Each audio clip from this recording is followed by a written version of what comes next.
امام سے سوال کرتے مولا کہ آپ نے کہا کہ آل بنو امیہ، آل زیاد، آل مروان پر لعنت ہو۔ مولا میں تو ہوں آل بنو امیہ سے، وہی بحث سے آل چھڑ رہی ہے۔ مولا میں ہوں آل بنو امیہ سے، اور آپ نے لعنت بھیجی ہے آل امیہ پر۔ تو امام اس کو اپنی طرف بلاتے ہیں۔ امام فرماتے کیا تم نے قرآن کو نہیں پڑھا کہ نوح کا بیٹا آل نوح تھا، لیکن خدا نے کیا کہا کہ لیس من اہلک، یہ تمہاری اہل سے نہیں ہے۔ جب وہ نوح کے راستے پہ نہیں چلا تو وہ اس کا بیٹا نہ رہا۔ اگر تو ہمارے راستے پر چلتا ہے تو تمہارا تعلق بنو امیہ سے نہیں ہے بلکہ اہل بیت سے ہے۔ صلوات پڑھے محمد و آل محمد۔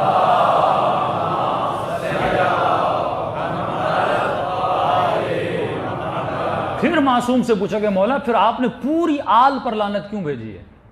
آل امیہ، آل زیاد، آل مروان، اور ہم سب لعنتیں بھیجتے ہیں تا قیامت ان پر لعنت ہے۔ امام فرماتے ہیں ان کی اکثریت گناہ میں مبتلا ہے۔ ان کے چند افراد ہوں گے جو اہل بیت کے چاہنے والے ہوں گے، لیکن ان کے وجود میں طغیان ہے، ان کے وجود میں گمراہی ہے۔ اور معصوم سے پوچھے کہ مولا اس لعنت کا مطلب کیا ہے؟ مومن سوچے جب میں ایک تسبیح اٹھا لوں اور مولا علی کی شب شہادت 100 مرتبہ لعنت بھیج رہا ہوں، دیکھیے جو بھی ذکر ہم کریں اس ذکر سے ہمیں کچھ نہ کچھ ملنا چاہیے۔ اگر مجھے نہیں مل رہا اس کا مطلب یہ ذکر مجھے فائدہ نہیں دے رہا۔ اہل بیت فکر دینے کے لیے آئے ہیں، انسانیت کے لیے ایک معاشرے ہدایت بنانے کے لیے آئے ہیں۔ اب میں 100 مرتبہ لعنت بھیجوں؟ یہ معصوم کی روایت ہے، فرماتے کچھ لوگ ایسے ہیں جن کی زبان پر اللہ کا نام ہوتا ہے لیکن کام شیطان کا کر رہے ہوتے ہیں۔ یا آج کے زمانے میں یہ کہوں کچھ لوگ ایسے ہیں جو یزید پہ لعنت بھیج رہے ہوتے ہیں لیکن کام یزید والا کر رہے ہوتے ہیں۔ یا ایسے کہوں کہ حسین کا نام لے رہے ہوتے ہیں لیکن کام دشمن حسین کا کر رہے ہوتے ہیں۔ وہ کیسے؟ سمپل سی مثال ہے، قصیدہ حسین کا پڑھے، دھن گانے کی ہو،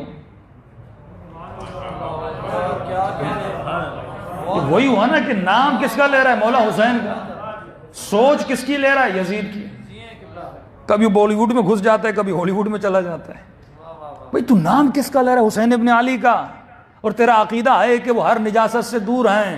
سبحان اللہ، سبحان اللہ۔ جب معاشرے میں فکری نجاست آ جائے تو پڑھنے والے کو بھی مسئلہ نہیں، سننے والے کے لیے بھی کوئی ایشو۔ یہ سب سے بڑی توہین اہل بیت ہے کہ ممبر پر بیٹھ کر نام حسین کا لے لیکن فکر یزید کی پھیلا رہا ہے۔ اب مجھے یہ بتاؤ، قصیدہ حسین کا پڑھو، دھن گانے کی ہو، تو لوگوں کے ذہنوں میں حسین آئے گا یا وہ گانا آئے گا؟ کون آئے گا؟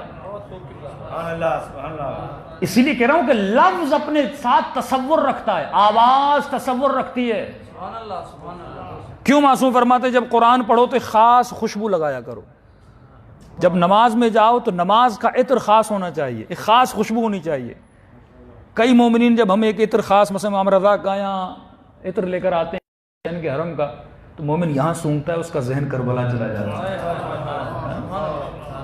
یہ خوشبو بھی اپنے ساتھ ایک میموری رکھ رہی ہے، یہ لفظ بھی اپنے ساتھ ایک میموری رکھ رہے ہیں۔ یہ الفاظ ایسے نہیں، ایسے معصوم نے نہیں کہا کہ اے مومن اس محفل میں بیٹھو، وہ الفاظ سنو جو تمہاری روح کو بلند کریں۔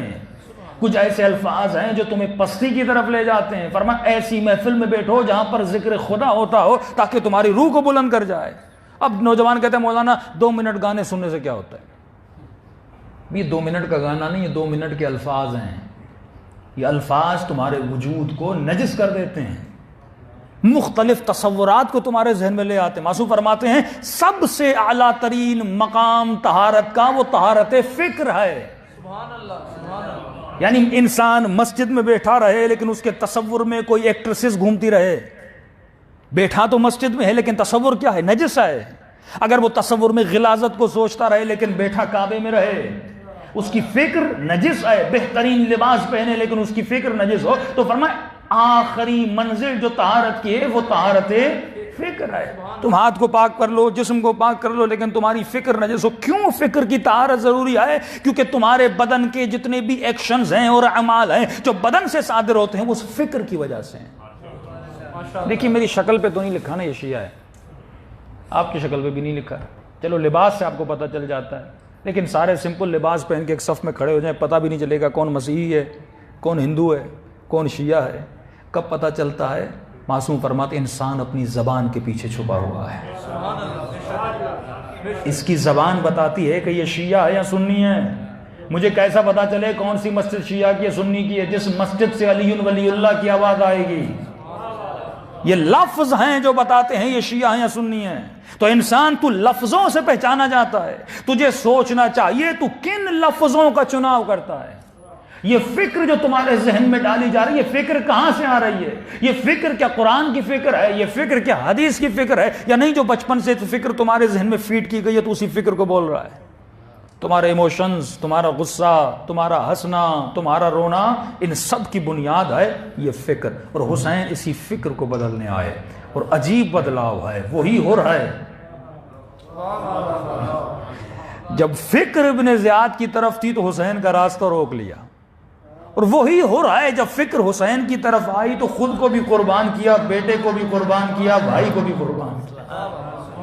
یعنی ایک منٹ میں اگر فکر بدل جائے تو فکر کے بدلنے سے جو نفرت ہے وہ محبت میں تبدیل ہو جاتی ہے، اور جو محبت ہے وہ نفرت میں تبدیل ہو جاتی ہے۔